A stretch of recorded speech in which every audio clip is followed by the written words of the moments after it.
I feel like social conditioning is something that plagues everybody, no matter how lit you are in your life's journey and you're dominating, crushing it to you feel like you're at the whim of your environment, you know.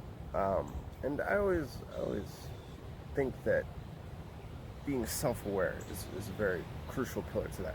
Just because if you have a better sense of self-identity, you can't fall into the role of being a victim because you know who you are and you know that you're above everything and that it's subjective and it doesn't really matter at the end of the day. And I mean, there's so many different things that could go into social conditioning and how it affects people. But I mean, I just figured since I feel like I've detached myself in a lot of ways from social conditioning, that I could be of some benefit sharing a couple of the things that I've overcome, say perhaps.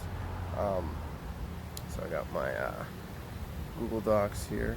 Let's pull this Joan up. All right. So social conditioning, and this is more just an intro. Could take forever. Could take days, years, months to fully cover the topic. But it's just a little dip it a toe in the water. So I mean, what is social conditioning? And this is from Google Dictionary, the almighty Google.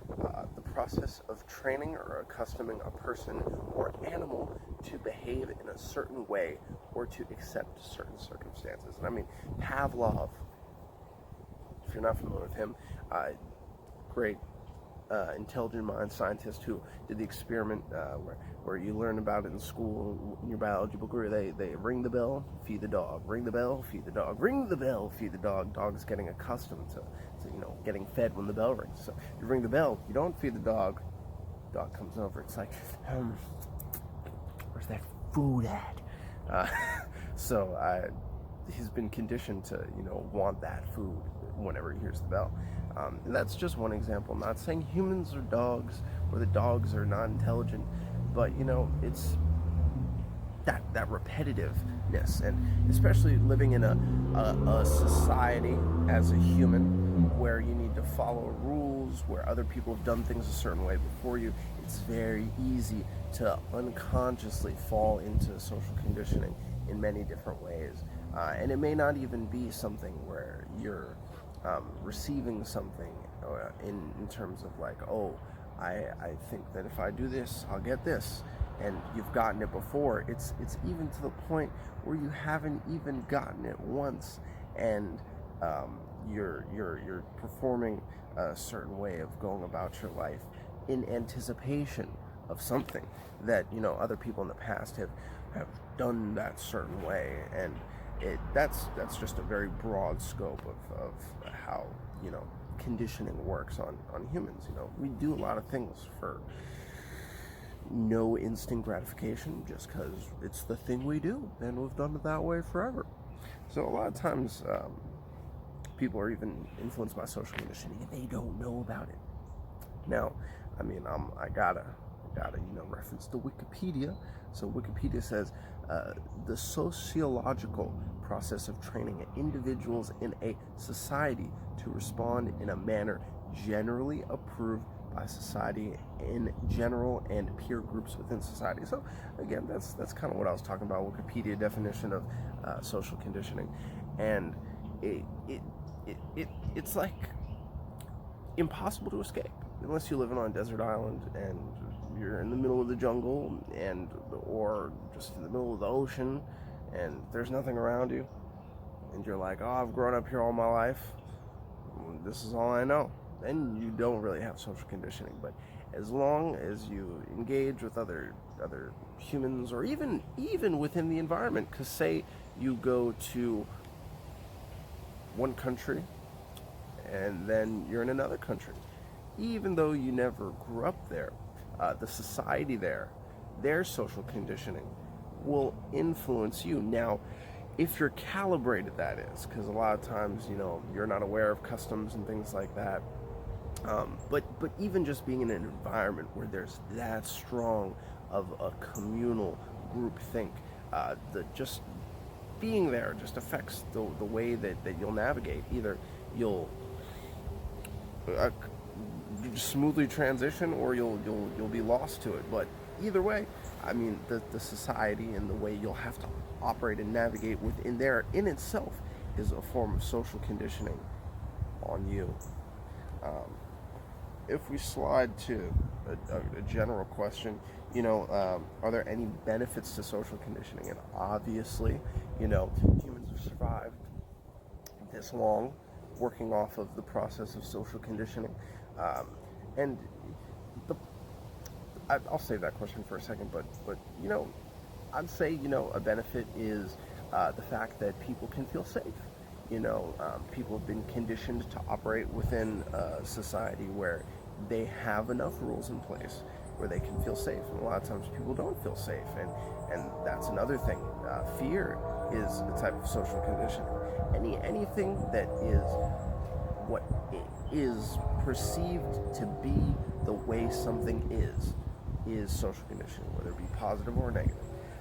So feeling safe is a benefit to social conditioning. There's things in place that people can rely on that have been integrated into necessity, so that it's there as a pillar of support, and it's encouraged because society is like, oh, we need this. This is a thing that us humans do. So I mean that in itself, I guess, is a benefit of social conditioning. But even then again, not to say that things that are beneficial to people are crutches, but it's a gray area of whether or not it's useful to that person at that point. That's, I guess, the counter argument. Are there benefits of social conditioning? Yeah, things that have been implemented are useful, but at the same time, does that limit pollen on my nose? Does that limit our creativity to find solutions to problems that are outside of the box? And I really do think that that's also very valuable. Oh, it's a helicopter. Oh, you guys just missed it. This helicopter leaf flew by my face. Okay, that wasn't as cool as when it drifted down from the tree. But yeah, I digress. The social conditioning does have potential things that can be viewed as benefits, but also things that can be viewed as negative, as many people view on both sides. So that would be the counter argument for that. Are there any disadvantages to social conditioning? Yes, a lot of disadvantages.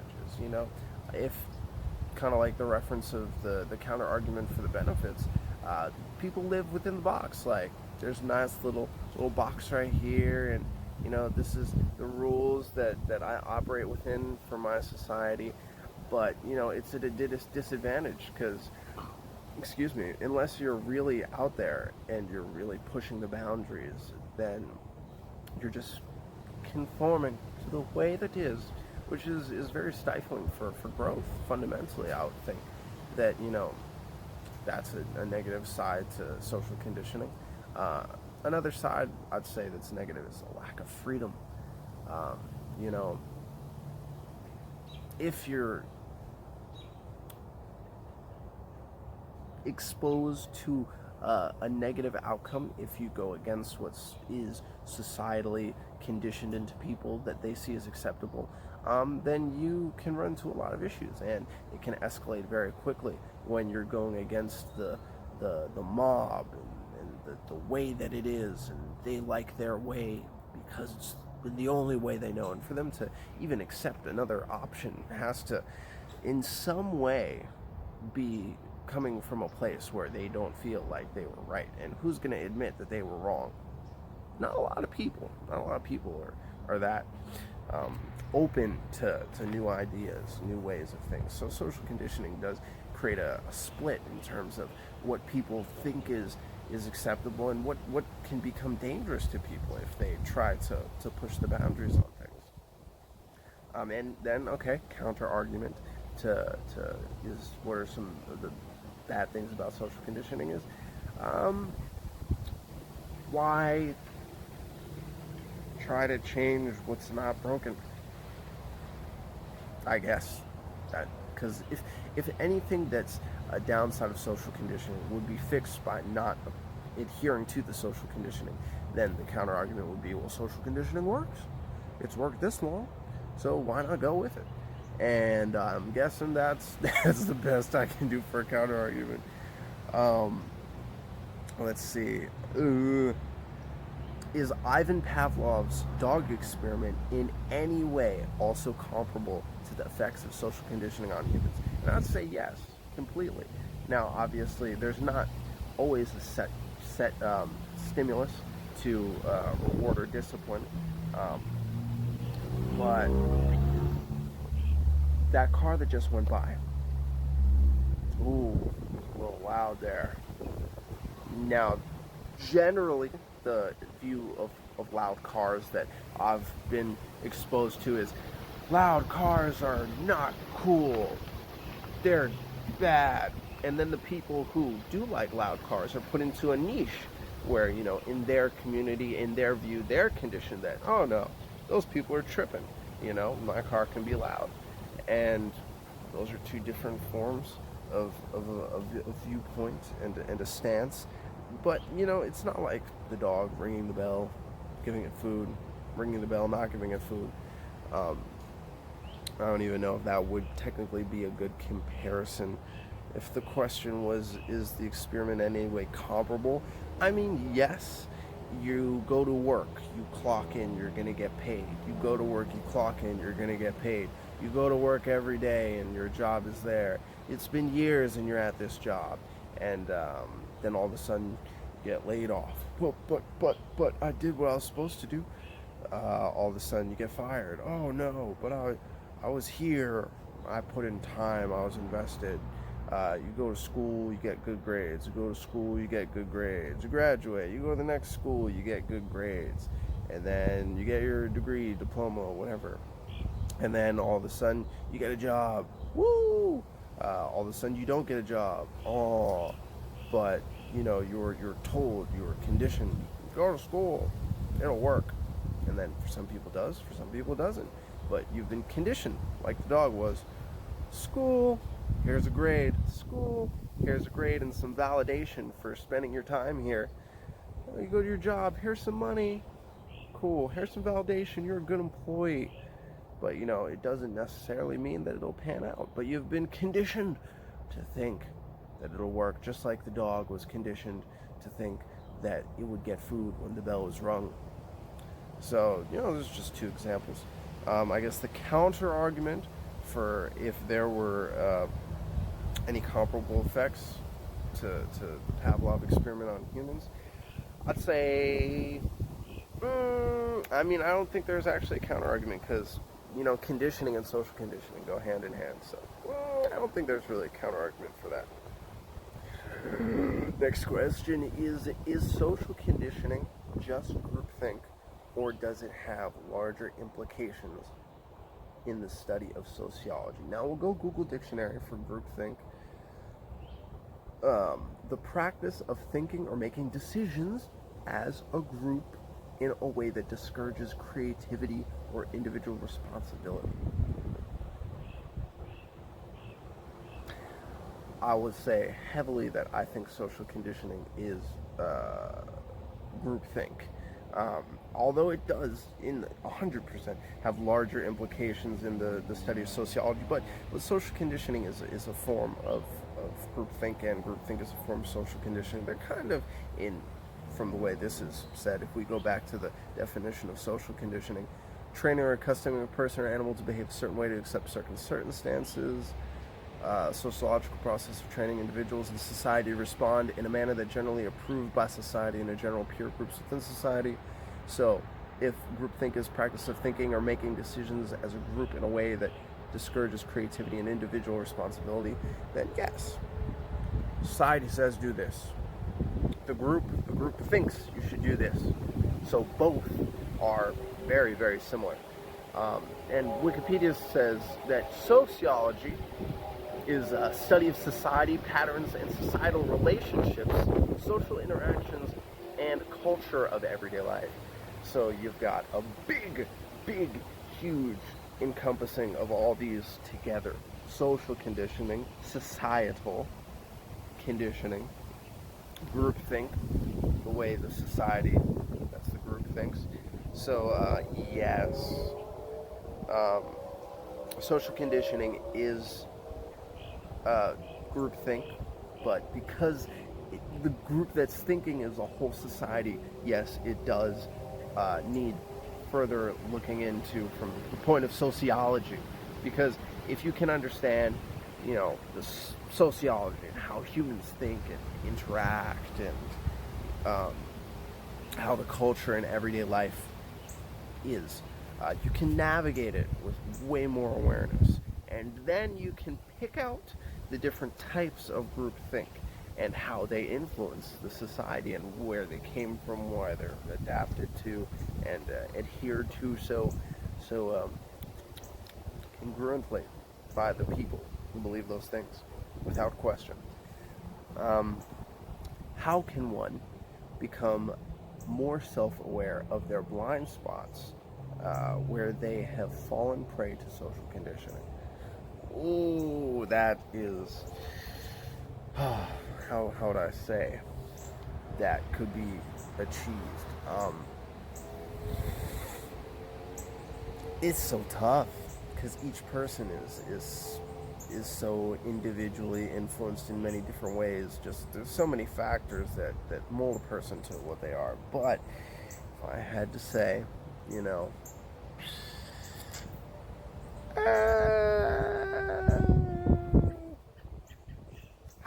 I'll start with how I've become more self-aware of blind spots. It's by assuming that I am wrong about everything and being able to, know a lot about something. As the commercial that I see on YouTube for Neil deGrasse Tyson's masterclass, something along the lines of, I'm not quoting it, but just wanted to give credit to where the thought came from, is to have knowledge of something, to know what it is, but to know enough to the point where you don't know everything. So then addressing blind spots, you never know 100% of anything. The color red is the color red, the color blue is blue, yellow yellow, orange orange, gray gray, black black, purple purple, but you don't know what hue specifically on the color scale of, say you're in Home Depot and there's like 6 versions of purple, but then there's or a Crayola box where you have 6 crayons that are purple, but they're all purple, just different variants of purple. So technically you could say, I know what purple is, but do you really know what purple is? So that being a very loose analogy to blind spots, know that you don't know all the things about purple.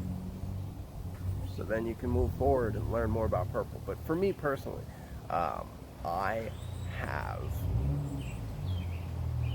given myself the role to myself to question everything. I'm like, Peter, what do you think about this?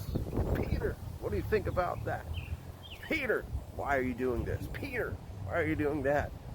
And making that a default habit is a great way to hold myself accountable over the years, and has proved very, very crucial in being able to become more self-aware of my blind spots. Also, having other people around who I can use as a point of reference. I treat myself like a science experiment.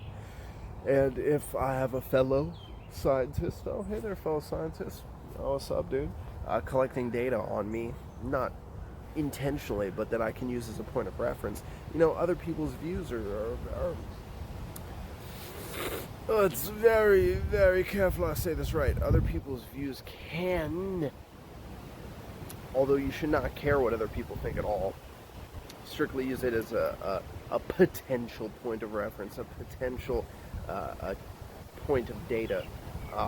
But I use other people's viewpoints as a way to, get an outside perspective for my blind spots, just to see what another brain, another human is considering. So that's one way to peep some blind spots and become more self-aware. But I guess specifically to to key into how it involves social conditioning is, you know, um, mm, that's really, I guess, I want to give so many examples that I've used, but I am a very rare case of Peter, the rare Peter Pokemon, who is only Peter. And to give someone else advice based on the weird and experimental methods I use to, pardon me, that frog. Where's that frog at? Hmm. Um, is very. I don't want to do that. Might be implemented poorly. Um,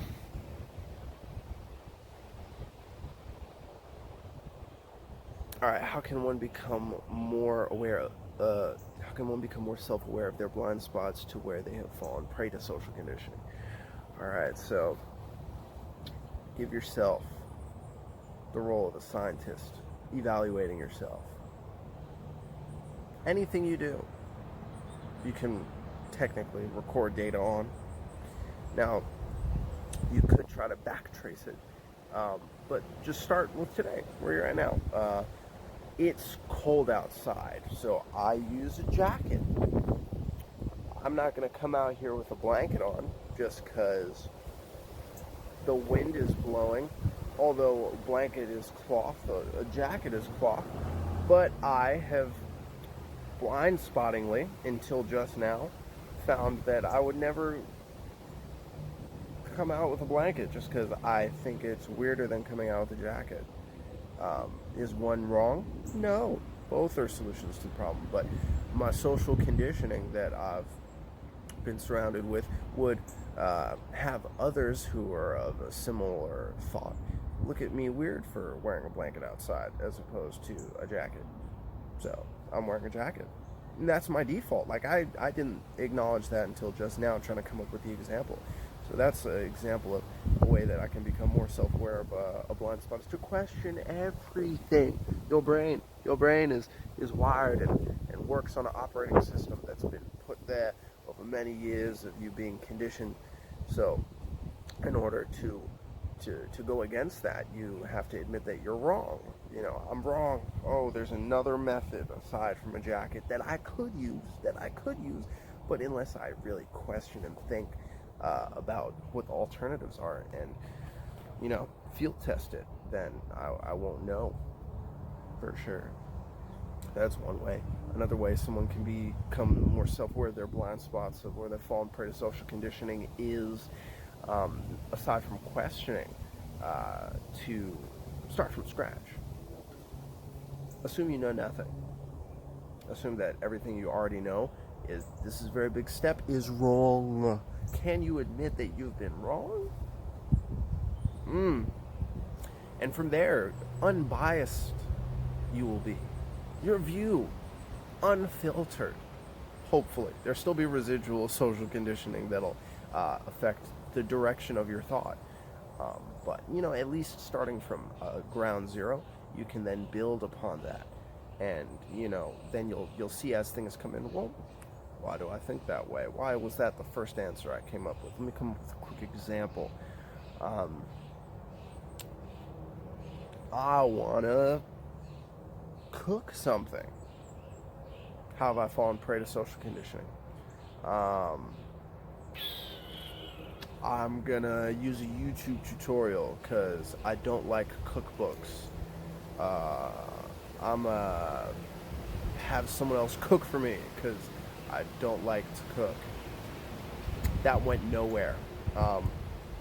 But in general, I guess to come up with a full response to becoming more self-aware of blind spots that they've fallen prey to social conditioning, definitely question things. Definitely assume you know nothing about it, so that way you can come from an unbiased point of view and move forward. Why is the scientific method, or what is a social scientist? Ooh, I am a social scientist. Google Dictionary says an expert in the an expert or student of human society and societal relationships, or any subject within this field, such as economics or politics. Um, so that told you what a social scientist is. Social scientist is anyone who takes the time to understand their society, understand humans, understand how they operate within the confines of the environment that they're in. And confines of the environment, I'm going to just say, is the globe, the planet, the earth, the solar system, wherever the people may be. There can be small groups that social scientists can observe. There can be big groups that social scientists can observe. Human social dynamics is something that I find highly valuable and spend a lot of time doing research on and trying to understand. One, because I am a human, so understanding other humans is beneficial, so I can calibrate and navigate effectively. Also, there's a little humans are very interesting, to say the least, and we know so little, even about ourselves. And even the things that are known about people, how many people actually know that?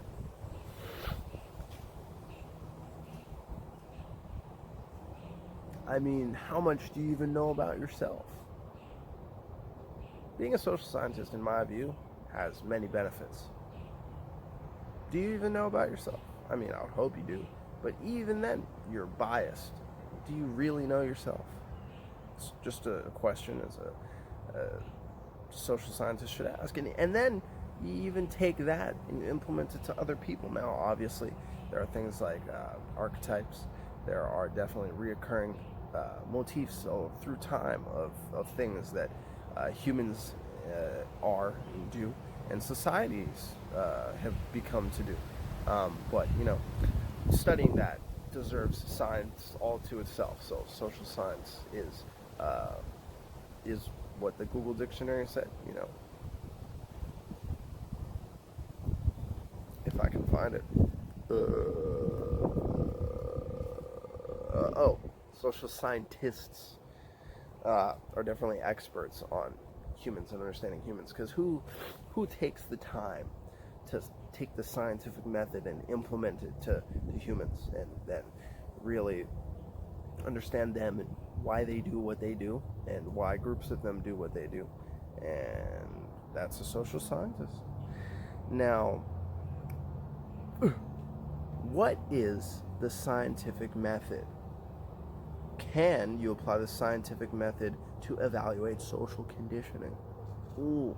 So Google Dictionary says the scientific method, a method or procedure that has characterized natural science since the 17th century, consisting in systematic observation, measurement, and experiment, and the formulation, testing, and modification of hypothesis. So that's what the scientific method is from Google. Can you apply the scientific method to evaluate social conditioning? Yes. You can apply the scientific method to anything. So let's hit those points again. Systematic observation, measurement, and experiment, and the formulation, testing, and modification of hypothesis. So let's come up with a random scenario just to show scientific method can be applied to social conditioning. Systematic observation, you observe the society. Measurement, you take data points. Why do people do that? How many people do that? Where did the origin of that come from? A lot of variables, so many variables, and that's just some broad ones. Goodness. You could go into why is that niche group of people, even within that society, doing that thing, and why hasn't the larger group of society changed that? These are many different points that you could address in many different forms. And here's a perfect example of social conditioning. When you're being watched, there's so much bias in the way that you do things and the way that you would change and conform. Now, calibration is major, but I feel like um, even then you could, this is I don't want to put that term out there, you guys might use it the wrong way, but I'm digressing, sorry. I just had to hold frame for a second there.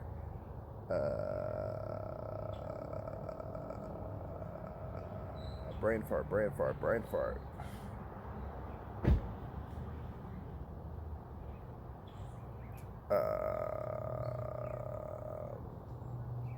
Yes, I'd say so. Um, the other one was, ooh,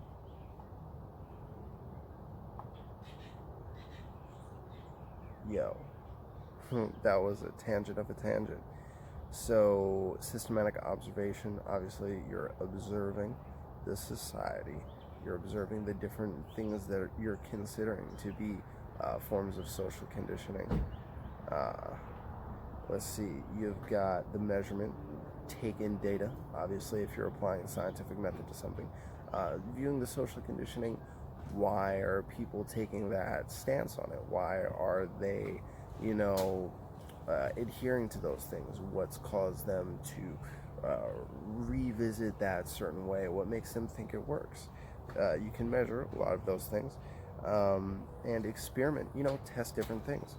Um, Going back to going outside of the box, what in that society could be changed, and would it be accepted? Would it be rejected? The formulation and the formulation, testing, and modification of hypothesis. So you test out one thing. Is this society open to a contradicting point of view?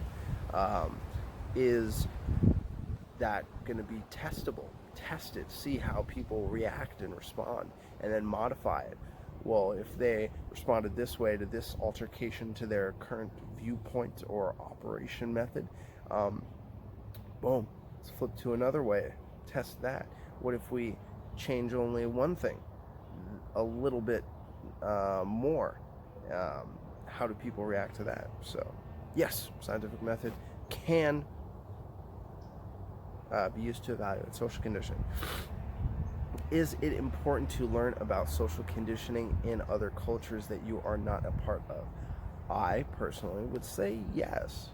Now, say you stay in one place your whole existence, then does it really matter if you never encounter anything? But I feel like any information, just for having it as context, is beneficial. That'd be the counter argument to that, as the counter argument to learning about other cultures. Say your maximum video size. Wait, okay, it said maximum. Sorry, camera popped up a notice, but it's still recording. But yes, it is important to learn about social conditioning in other cultures that you're a part of. One, if you encounter someone from that culture, it's great to know how to, respectfully communicate with them, and not, do things that they would find offensive and or threatening and or off-putting in any way, shape, or form, just to be that one tier higher of calibrated. Now, you can't adhere to every potential possible societal implication that someone may be operating from, but it's good to have a couple extra data points that you can use. So I do think it is extremely crucial to broaden your horizons and become knowledgeable on many societies and their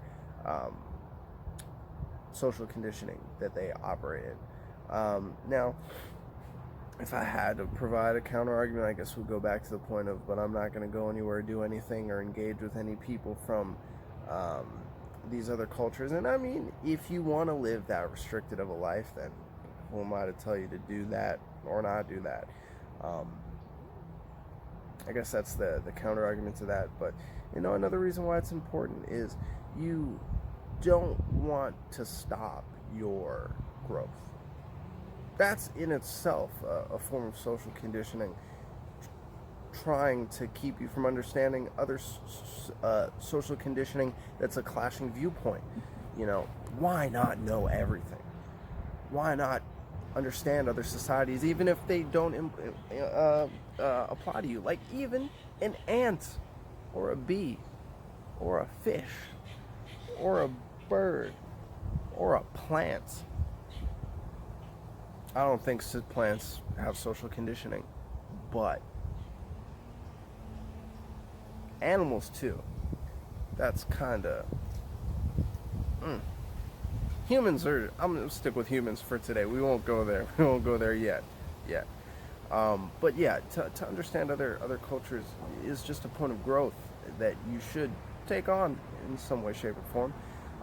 And to not do so is, I would say, a blind spot you would have to social conditioning, making you think it's not important to understand how other humans have developed over the years and grown. That's just what I think. Who cares what I think? What does it take to unlearn something so deeply instilled by social conditioning? Wow. Ooh, that's tough. What does it take? I would say you would have to be a social scientist of some sort, or at least apply the scientific method, because in order for you to rewire yourself, you have to uncondition yourself, which takes time. And in order to be able to monitor that growth, you really have to take a scientific approach in terms of evaluating your progression over time. That's probably the best way I can say how you can unwire yourself from something so deeply rooted by social conditioning. And the remnants of that, your brain has like almost like you have concrete, put a object in the concrete and it leaves a mark, and then the concrete hardens. Even if you pour more concrete in that hole to fill it and start fresh, and then you put a different size object in the concrete and it makes a different sized imprint, they're still in the ridges of the concrete, the old concrete and then the new concrete. So there may be a new imprint, but still it'll take a lot of time, because that residual imprint will be there. And I mean, time is subjective. I'm not saying it's going to take forever and it's a lost cause. You can accomplish great things in small amounts of time, but definitely to be more self-aware and to self-evaluate and to take data points and really observe yourself and treat yourself like a science experiment is a great way to unroot yourself from something that's deeply rooted in you from social conditioning. And to admit that you're wrong is another way that you can unroot yourself from social conditioning that's been deeply ingrained in you. Just because you've done something a certain way for a long period of time doesn't mean that you were wrong for doing that. That's how you at that time period thought that you were going to have to operate. And being big enough to admit that you're wrong gives you the room for improvement and growth.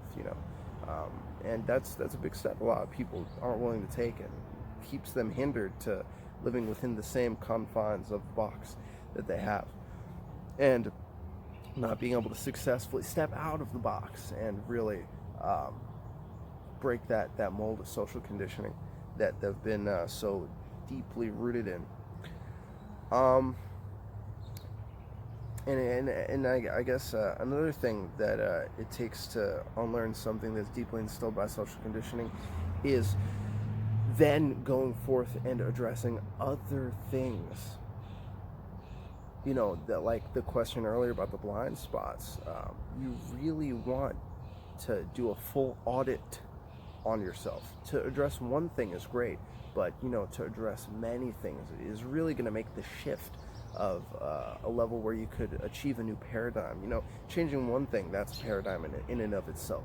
But if you address all the points and at least question them, then you have better grounds for making fundamental change at a core level where you can then not fall prey to social conditioning again, or bring light to other social conditioning that you weren't even aware of. But if you can start with one thing that you are aware of and really add a couple other things, getting that momentum will really help expedite the process and growth, because then you'll be more self-aware of it.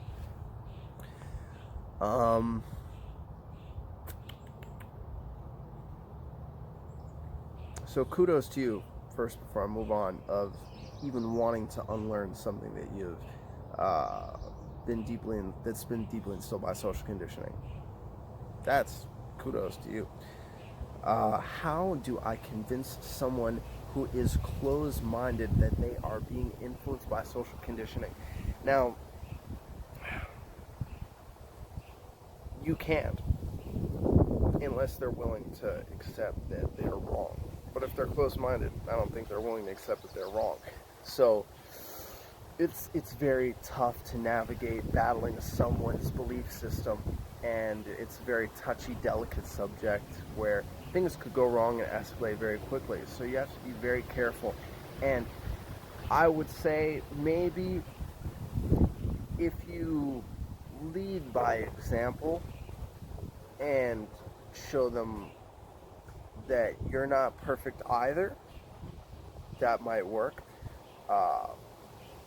And just letting them have the space to say no, because if someone doesn't know how to swim and you put them in water, then they're not going to learn how to swim automatically, and that's a hostile environment to them.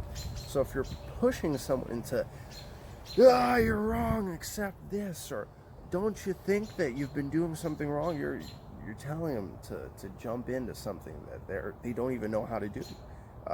If they're closed-minded, I lost my question and my point. Yeah, so if you're trying to force someone to try to go against the influence that they're being nurtured in and growed in and sustained in, it's very hostile for them to leave that comfort zone. So it's time. I'd say give it time, and don't expect them to ever get it. Always expect worst case, and then work towards best case. Just cause they may never get it, and you don't want to force them to. What if that's the way they want to be? You can't really judge people. You don't know what's going on inside them. So it's very touchy subject, trying to force people to take on a new belief system and make them admit that they're wrong. So you can't really convince them. I guess you just show them and give them time. Yeah.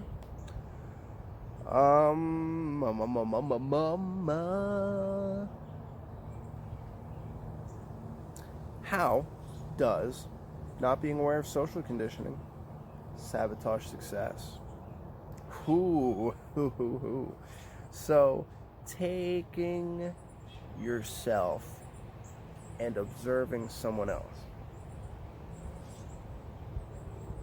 If they're not aware that what they're doing is affecting them in a negative way by hindering their growth, then it is affecting their chances for success.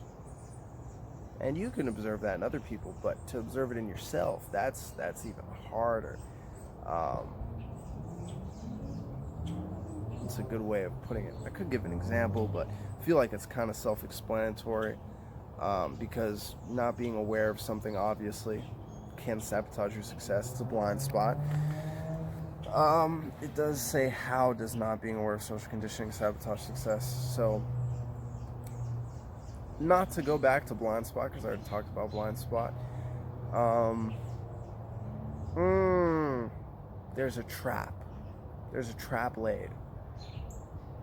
You think that you can only reach the object that is higher than you can reach by using a ladder, You've been told that a ladder is how you climb up to reach tall things, or a step stool, or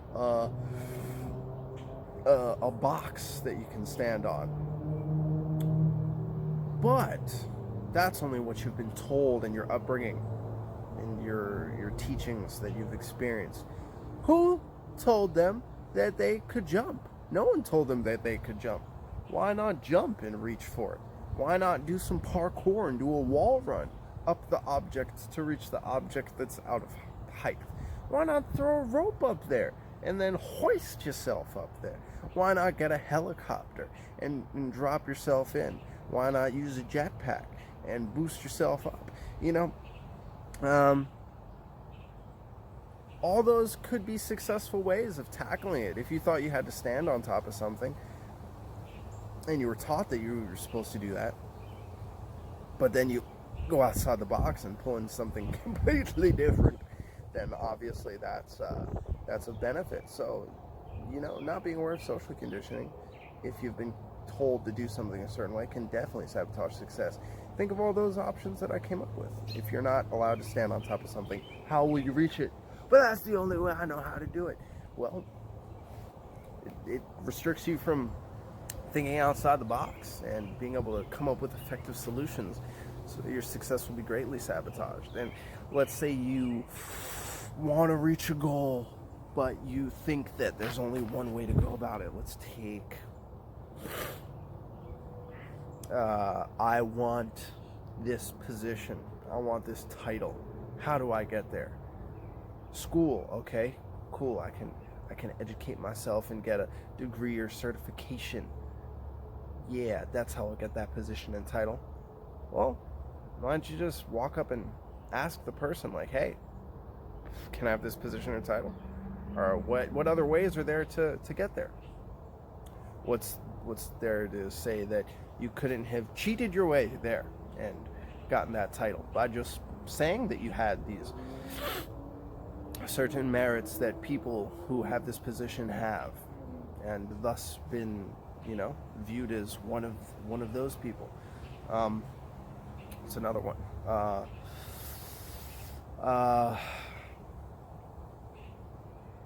If you've been conditioned to go school route, then you're trapped in that paradigm. If you're willing to accept that there are other ways that you could possibly get to a goal other than that, then you could step outside the box and really achieve a lot more. Excuse me.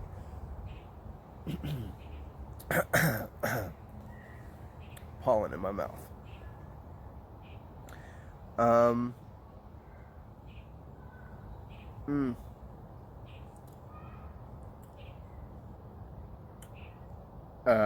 Where's the other question? If social conditioning is something that the public is aware exists, how does it still have power over us?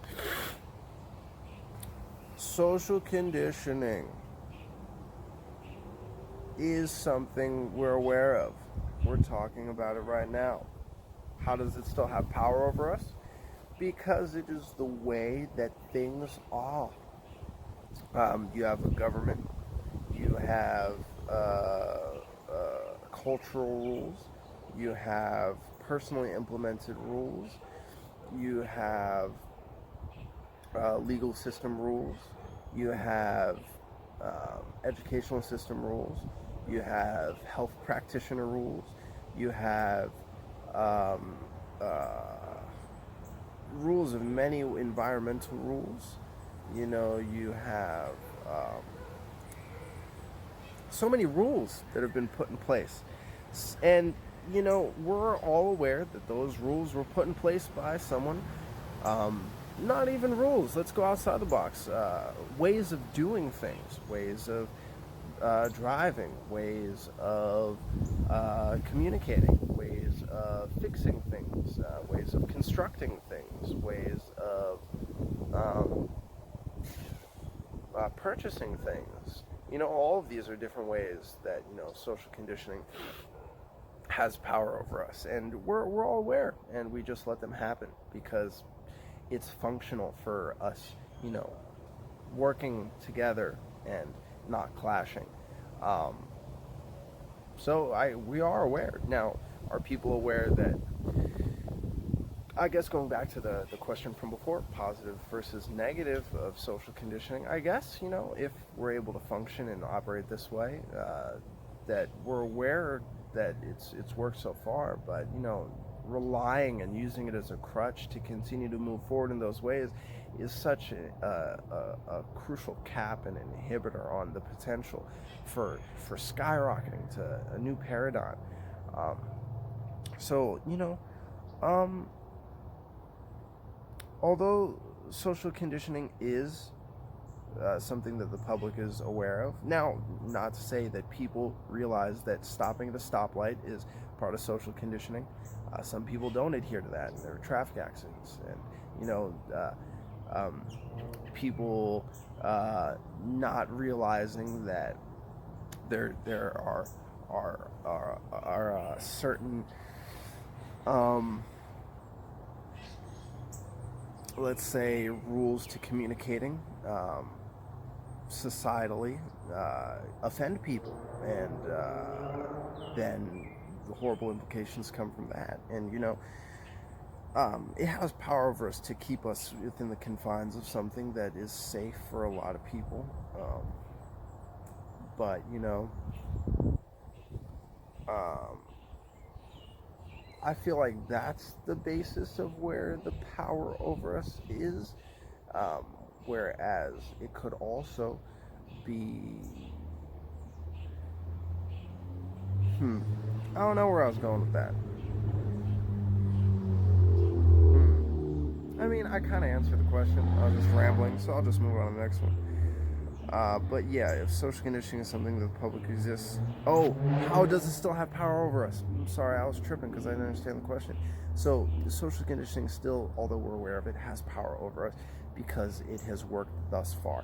And if you go against the mob, you go against the group, then you'll suffer the consequences. So it has power over us just because people accept it and don't come up with alternatives. Now, if an alternative to the current social conditioning of something could be presented and accepted, that's a lot of people, admitting that they're wrong. But, it's going to have power over us until something of equal value to the people who currently have accepted it as their only way of operating can switch it out or implement it in over time slowly. But it just has power over us because not enough people innovate alternates, and that's just my 2 cents. But what do I know?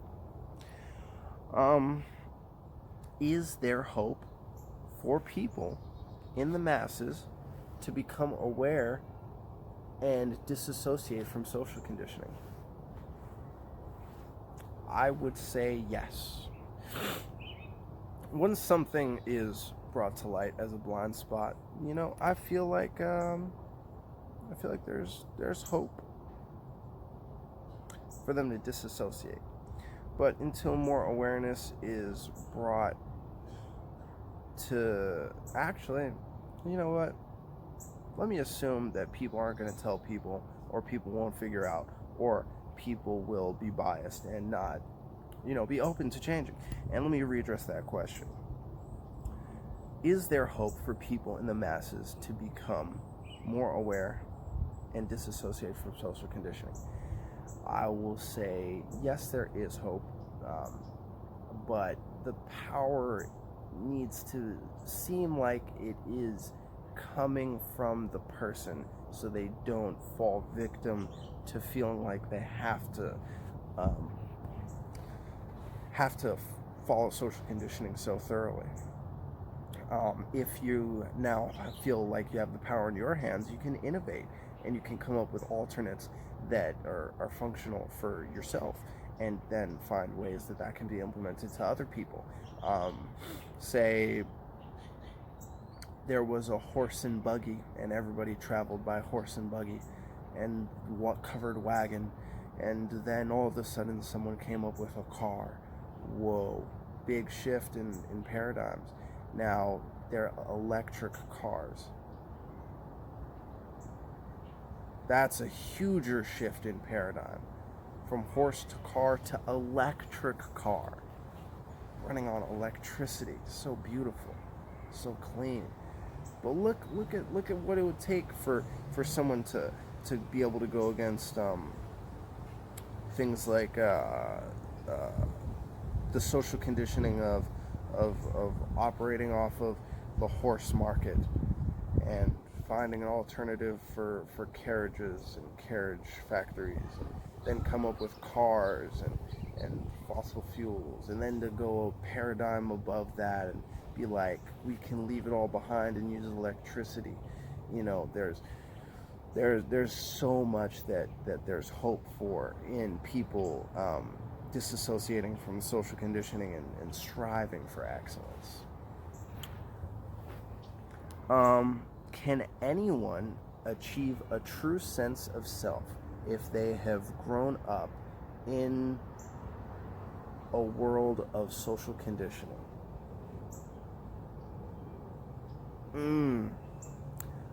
I will say yes. But you have to start from ground zero. Why do I wear my hair like this? Why do I wear this jacket? Why do I speak this way? All those things I have to question every day, every moment,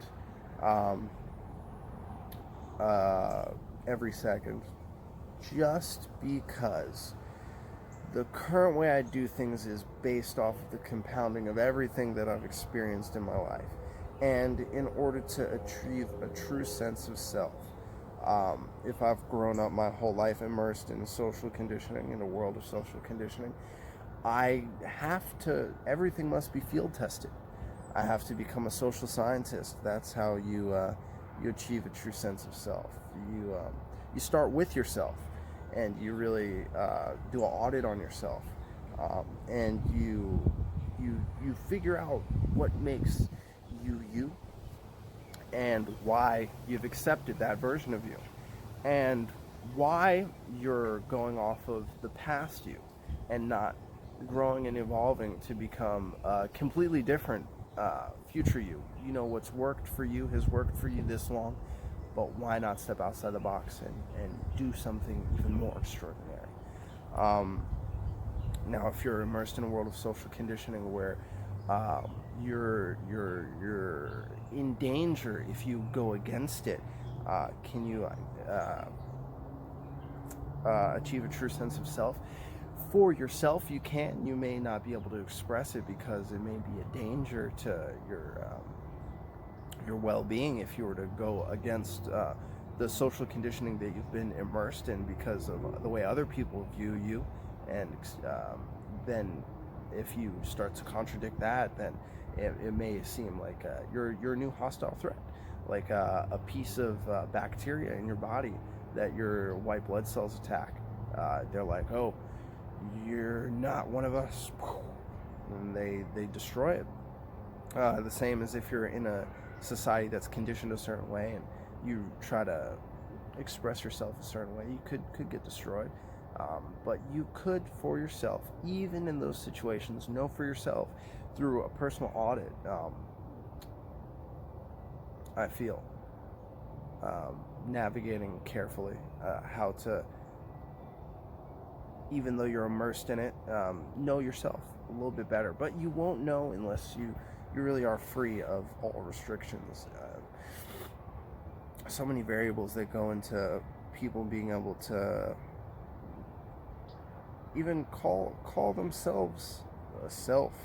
Goodness, grown up their whole lives. Yeah, no, I don't know where I was going with that tangent, but you could achieve a true sense of self over rigorous auditing, social conditioning, evaluation, and just rewiring, telling yourself you're wrong, starting from ground zero in order to push yourself to the next paradigm without filter of bias. And this is just brushing the surface of social conditioning, just as like an intro to a few of the topics, and we could go on for forever talking about this. But I feel like I've covered a lot of great points, and it's been fun talking to myself about uh, the different takes that I currently have, and all of these will change as I audit and evaluate myself to become better as a social scientist.